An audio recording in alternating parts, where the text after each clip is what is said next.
Hi, so this is a devlog for the final week of Sprint 5. At the start of this sprint, I mainly wanted to implement more levels, get all the UI art in, and add some more scene art. But we're basically just going to be going over everything. I think it's a pretty successful sprint. Got most of the stuff, if not all done, that I wanted. So of course we got the new main menu, and then on the level screen we have all the zones ready to have their levels added. At the moment, of course, there's only 5 levels still, but those 3 new levels were also new in the sprint. The other menus, like the options menu, also got updated. A few bugs fixed, like the full screen. Now, when you go out of full screen, it will not only remember that you toggled out of full screen, but the toggle will correctly display your choice, whereas before it wouldn't. We just hop in here. We can see some of the new levels. In Sprint 5 there are also a lot of sounds introduced, sound effects and just visual effects as well. So this is one of the new levels, level 3. This is where we teach the player the box riding mechanic, and it's all very hand-holded in a way. The box can't rotate or move on the Z-axis.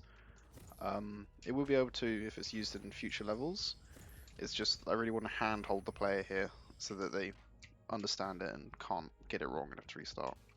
So all you really have to do with this technique is just stand on an object, flip its gravity, and then you can ride it up wherever you want. That can be done with any sized object really, if your balance is good enough. Okay. So this is the next level, level 4. In this one we're showing the player about how multiple doors can be opened at once. And this is basically just like showing the levels of puzzle that the game has. We have 2 things here which both lead to different places. There's small visual hints to what these do, like this only has 1 color and this has 2. It's also on the top, which kind of suggests it does 2 doors on the top, or this one does 1 on the bottom. But to be honest, I think I need to add some more wiring in the other rooms just to like show the player what buttons connect to which doors. Here it's very obvious, but here's the other room. Gravity's flipped, but it's the same thing. We're just going up on this little elevator. This is another new mechanic, is blue buttons. Blue buttons hold doors in place. So we got that door over there. If we click it, turns blue, get a little tick sound. And now it will stay there, even if we try to open it or close it with another button. So to solve this level, what you've got to do is you've got to go back and you've got to flick the top switch, which will open both the top doors, but the other one will stay open instead of closing because we've held it. So I'll go back up now and you see we can still go up. And now this door here is open because the lever down there powered both of these doors, but left one closed when the other was open. This is the final level. Basically just got to open the vault door. There is a small camera issue over here. I just need to like increase the lens view. That's nothing much. All of these levels also need a little bit of detail. Like we're gonna have like pipes behind here, behind these walls. Just wanted to get the base meshing done really. Alright, so for this one we're just moving this battery all the way up to power this button over here. This can be a little bit tricky if you don't understand it, but it's pretty easily solvable. All you have to basically do is get yourself on the roof while the battery isn't. I might be able to push it through. No. So you basically go opposite sides. So now the battery's up there, I can try and get up there. It might fall down here. No. Oh, that was a bit weird. Be sure to fix that one. Probably getting stuck.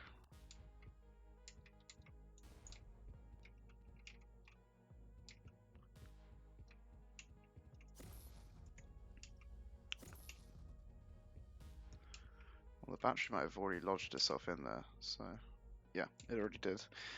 That's a bit of a cheesy way to do it, but there you go. That's powered, so I can open this one. That's about it. Yeah. So, what other things are there?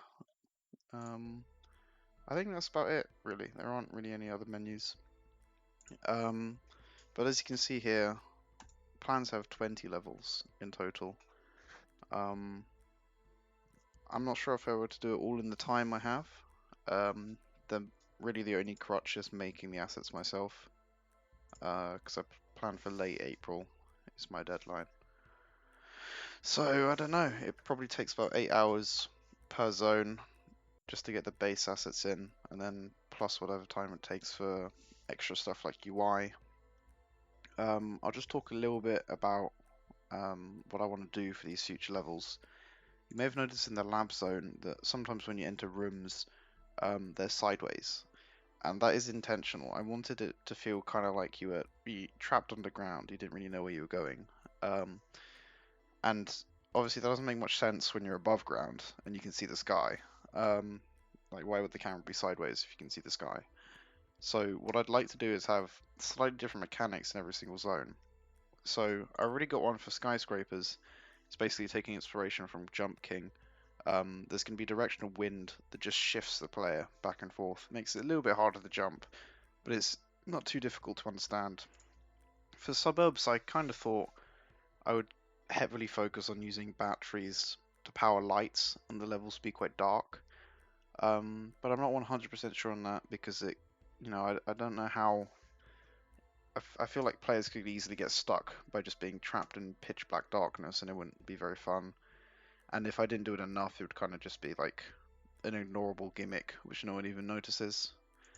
The urban area, I'm not sure. I still don't even have the background art or the cutscene for urban area. This is basically just like a more urban part of the city. So a lot of things going on, like cars and streets and things crumbled together. I suppose I could have falling rubble. That might be a nice idea. But yeah, that's about it. Thank you very much for watching, and I'll see you in the next one.